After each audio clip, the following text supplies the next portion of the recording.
आप देख पा रहे हो कि मेरी भी हेल्थ उतनी अच्छी नहीं है अभी भी, और पहले भी उतनी अच्छी। जब मैंने तैयारी की थी फिजिकल की, तो उस समय मेरा वजन था लगभग 52 केजी, और गोला और जो भी मेरे से अच्छे जो हेल्दी वाले लड़के थे, तो मुझे लगता था ये फेंक पाएंगे, लेकिन ऐसा बिल्कुल कुछ भी नहीं है कि आपको।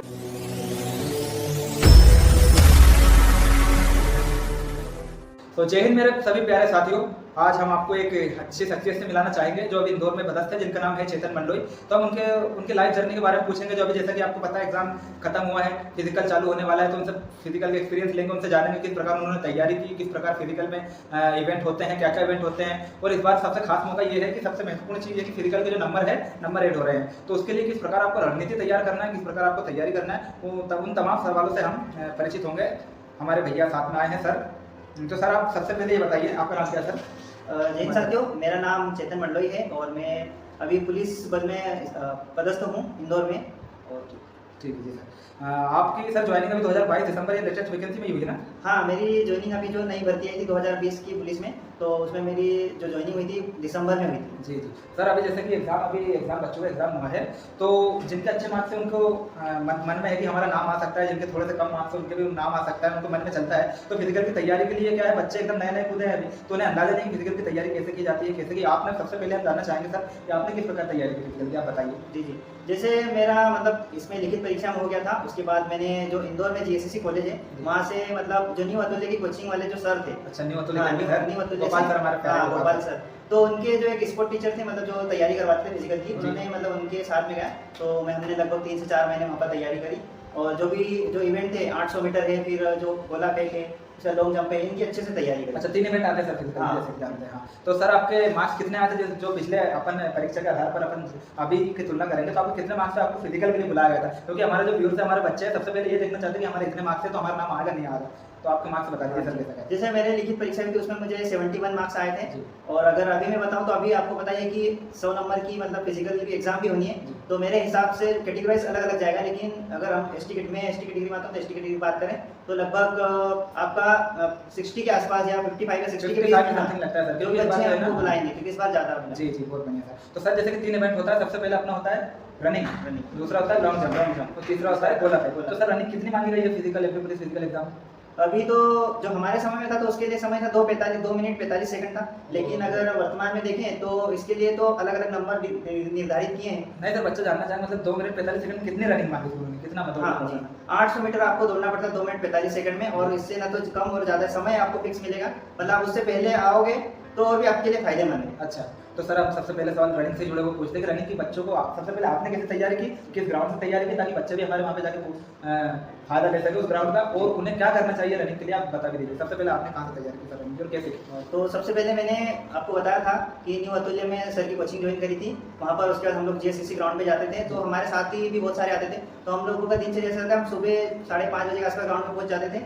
उसके बाद हमारी नॉर्मल वार्म अप होती थी, उसके बाद जो भी हमें सर करवाते थे नॉर्मल सी रनिंग, उसके बाद फिर रनिंग, ये सारी चीजें थी। हम लोग दिन में लगभग 10 राउंड 12 राउंड, कभी कभी 15 राउंड भी करते थे, कभी कभी मैराथन भी दौड़ते थे 4 से 5 किलोमीटर के। आपको सुनने में आना जैसे कि 2 मिनट की रेस के लिए आपको करीबन 20 किलोमीटर दौड़ना पड़ेगा, क्या सत्य है? हाँ ये बिल्कुल, क्योंकि अपना स्टेमिना बिल्ड करना होता है। हाँ बिल्कुल ये सही है, क्योंकि स्टेमिना तो बिल्ड करना ही पड़ेगा आपको। जैसे 800 मीटर दौड़ना है तो कम से कम दिन में हम लोग सुबह जो दौड़ते थे लगभग 5 से 6 किलोमीटर नॉर्मल हो ही जाता है। उसके बाद फिर दूसरी एक्सरसाइज जो आप मतलब पैरों को मजबूत करने के लिए और भी आपकी स्ट्रेंथ बिल्ड करने के लिए बहुत सारी एक्सरसाइज करवाते थे। तो मैं तो सजेस्ट करूंगा कि आप कहीं जाके कोचिंग ज्वाइन करो तो ज़्यादा आपको हेल्पफुल रहेगा। जी सर, थैंक यू। तो जैसा कि दोस्तों सर ने रनिंग के बारे में बताया था कि रनिंग को आपको करीबन जैसे 2 मिनट 45 सेकंड दौड़ना है, तो उसके लिए आपको करीबन आधा घंटे का कंटिन्यूस दौड़ना पड़ेगा, तब जाकर आप वहाँ पे अच्छा परफॉर्म कर पाएंगे। तो नेक्स्ट सवाल पर आते हैं हम सर के कि सर आपने लॉन्ग जंप की तैयारी कहाँ से की और कैसे की, मतलब वो तो बता दीजिए आपने कहाँ से की, लेकिन किस प्रकार लॉन्ग जंप की तैयारी की जिससे बच्चे अच्छे से अच्छे लॉन्ग जंप ला सके और अपने अच्छे से अच्छे नंबर मार्क्स गेन कर सके, बताइए। जी, जहाँ तक लॉन्ग जंप की बात है, जो दूसरा इवेंट है उसमें मैं क्या नवोदय विद्यालय में अध्ययन किया था मैंने, तो वहाँ से थोड़ी बहुत हमारी प्रैक्टिस हो जाती थी। लेकिन हम लोगों का 3 से 4 साल गैप हो गया था, छूट गया था, मैं स्कूल से कॉलेज आया उसके बाद, तो वहाँ पर हम लोग ग्राउंड पे ही मतलब लॉन्ग जंप के लिए वो बना हुआ था सारी चीजें। तो उसमें सर हमको प्रैक्टिस करवाते थे कि जैसे हम लोग दिन में ज़्यादा हम लोग इसकी प्रैक्टिस नहीं करते थे, क्योंकि उस समय मतलब आपको जो भी दिया है टारगेट वो कंप्लीट करना पड़ता था। लेकिन आप उसके लिए क्या कर सकते हैं कि हफ्ते में 2 या 3 बार मतलब उसकी प्रैक्टिस कर देगा आपका लॉन्ग जंप आ रहा है कि नहीं। अगर आपका आ रहा है तो आपको ज़्यादा करने की जरूरत नहीं है, अगर नहीं हो पा रहा है आपसे जंप तो आपको मतलब प्रैक्टिस करने की बहुत आवश्यक है। जी सर, जैसे कि सर बच्चों का एक सबसे मेन सवाल ये रहता है उन लोगों का कि सर हमारा फाउल बहुत हो रहा है, फाउल बहुत हो रहा है, या तो फिर जैसे रनिंग कर रहे हैं तो पट्टी से पैर बाहर जा रहा है, तो उसके लिए कैसा तैयारी करना चाहिए, उन्हें क्या करना चाहिए जो फाउल से बच सके? लॉन्ग जंप, हाँ हाँ लॉन्ग जंप के लिए जैसे आप मतलब जो भी लाइन दी है उससे थोड़ा 1 या 2 कदम, मतलब उससे 1 या 2 बोल सकते हैं कि थोड़ी दूरी पे होनी हाँ, चाहिए, 3-4 इंच पहले से आप उसमें जंप करिए, ताकि आगे जो आपका टारगेट भी कंप्लीट हो, आपका फाउल भी ना हो। तो जब आप फाइनल इवेंट में जाएंगे तो उसमें अच्छे से आप कर पाएंगे, मतलब नर्वस नहीं होगा। जी जी। तो सर जैसे सुना है कि एक सुना है जैसे लॉन्ग जंप के लिए अपना ट्रैक रहता है, तो ट्रैक कदमों से भी नाप सकते हो आप कि इतने कदम से मेरा यहाँ से जंप होता है, वैसा क्या सही है? हाँ मतलब ये आपके ऊपर है कि जैसे आपकी शॉर्ट रनिंग में ही जंप आ रही है, हाँ। तो वो आप उस हिसाब से कर सकते हो। अगर आपको लगता है कि आपकी जंप शॉर्ट रनिंग में नहीं आ रही, लॉन्ग रनिंग में आएगी, तो आप लॉन्ग रनिंग कर सकते हैं। ऐसा कोई जरूरी नहीं कि आप इतने कदम आपको, ये मतलब कोई फिक्स नहीं, हाँ। आपके स्ट्रेंथ और आपकी जंप के ऊपर निर्भर है। ज्यादातर तो मैक्सिमम लड़के जो रहते हैं लॉन्ग रनिंग करने के बाद ही जंप कर पाते हैं, तो वो ज्यादा फायदेमंद है। अच्छा, और जिनकी हाइट है वो तो कुछ ज्यादा ही फायदा ले लेते हैं, हाँ। शॉर्ट हाइट वाले, हाँ वो भी अच्छा फायदा। तो चलिए दोस्तों, हम तीसरे सवाल पर आते हैं जो महत्वपूर्ण एक हिस्सा है। काफी बच्चों का गोला जो है किसी का वैसे 19 फीट मांगा है पुलिस में लड़कों के लिए, और गर्ल्स के लिए 15 फीट मांगा है। तो फिलहाल हम दोनों की बातें करेंगे। तो गोला किसी लड़कों का बहुत कमजोर होता है, जो पतले होते हैं, जिनका गोला ही नहीं जाता, तो उन्हें सर क्या डाइट लेनी चाहिए, कैसे मतलब कैसे तैयारी करनी चाहिए, गोले कितनी बार प्रैक्टिस करनी चाहिए दिन में, कैसे? देखिए इस बारे में इस क्वेश्चन का मैं बहुत अच्छे तरीके से जवाब दे पाऊंगा, क्योंकि आप देख पा रहे हो कि मेरी भी हेल्थ उतनी अच्छी नहीं है अभी भी, हाँ। और पहले भी उतनी अच्छी। जब मैंने तैयारी की थी फिजिकल की, तो उस समय मेरा वजन था लगभग 52 kg जी। और गोला, और जो भी मेरे से अच्छे जो हेल्दी वाले लड़के थे, तो मुझे लगता था ये फेंक पाएंगे, लेकिन ऐसा बिल्कुल कुछ भी नहीं है कि आपको गोला फेंक के लिए मतलब स्ट्रेंथ चाहिए, आपकी बॉडी अच्छी होनी चाहिए, आप मोटे होने चाहिए, ऐसा कुछ भी नहीं। आप में हाथ में स्ट्रेंथ होनी चाहिए, मतलब आप, मैंने तो कोई प्रैक्टिस भी नहीं करी, थोड़ी बहुत की थी इसकी, क्योंकि मैं पहले से अच्छे से फेंक पाता था। तो ऐसा कोई जरूरी नहीं कि आपको डाइट तो आप लेते ही हो, वो तो लेना ही पड़ता है, लेकिन मतलब आप मोटे हो या फिर आपकी हेल्थ अच्छी हो, ऐसा कोई जरूरी नहीं है इसके लिए। मतलब नॉर्मल जो चलती प्रैक्टिस वही कर सकते हो आप। हाँ वो रहता है, जरूरी नहीं कि हाथ में दम हो अपने मन में, अगर तो आपने आत्मविश्वास बना लिया, मन में हिम्मत बांध ली, तो कोई भी मुसीबत आप पार कर सकते हो। तो सर क्या बच्चों का इस बार आप उनका क्या फिजिकल अच्छा जा रहा है? इस बार के जो बच्चे आ रहे हैं, जैसे कि फिजिकल के लिए पहले से ही नंबर है, तो सभी बच्चे तैयारी पहले से कर पा रहे हैं, करके आ रहे हैं, तो बच्चे इस बार लगता है बहुत तैयार होकर आएंगे, ऐसा लगता है? जी इस बार तो लगता है, क्योंकि 100 नंबर्स का अलग से फिजिकल हो रहा है, तो मुझे लगता है कि इस बार जो पुलिस के जो बच्चे हैं वो शायद आर्मी वाले ही बन गए हैं। हाँ, वही उनको तो। मतलब बहुत कड़क होकर आना पड़ेगा, क्योंकि उसमें उनको नंबर मिलेंगे। अब लिखित के बाद आपको उधर भी अच्छा स्कोर करना, तब जाके आपकी मेरिट बनेगी, रैंक लगेगी। तो इस बार तो बच्चे हमारे से भी ज्यादा अच्छा आएंगे। हम लोगों ने जो तैयारी करी है उससे तो और हमारे से लगभग 10 गुना अच्छे बच्चे अब निकल के आएंगे। अच्छा सर, लॉन्ग जंप में जैसे कि एक और क्वेश्चन होता है कि जैसे 3 चांस मिलते हैं, बोला मैं बोला फेंक दो 3 चांस मिलते हैं, तो आपका जो हुआ था सर, तो आप एक ही बार में क्वालीफाई कर पाए थे, एक दो चांस लिया था आपने लॉन्ग जंप में, हमारे बच्चे दोस्तों के जानने के लिए? तो मेरे बारे में बताऊं तो मेरे लिए तो बहुत अच्छी बात थी भगवान की कृपा से, कि मैंने जो भी तीनों इवेंट थे,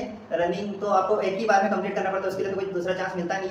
उसके बाद आपका जो लॉन्ग जंप होता है, तो वो भी मैंने एक ही चांस में जंप कर दिया था, और जो उसके बाद जो शॉर्ट पुट होता है, मतलब आपको जो गोला फेंकना होता है, वो भी मैंने एक ही बार में कर दिया था, जो भी टारगेट दिया था। उसके बाद अगर नहीं फेंक पाते हो, मेरे साथ में जो आए थे उन्होंने नहीं फेंक पाया, तो उनको सेकंड चांस, 3 चांस रहते, तो 3 चांस में आप फेंक सकते हो। बाकी वहाँ पर आपको नर्वस नहीं होना, आप पहली बार में फेंक दोगे, चांस तो वही है, मतलब फेंकना तो उतना ही है आपको, लेकिन बच्चे नर्वस हो जाते हैं, तो मेरे हिसाब से नर्वस नहीं होना चाहिए।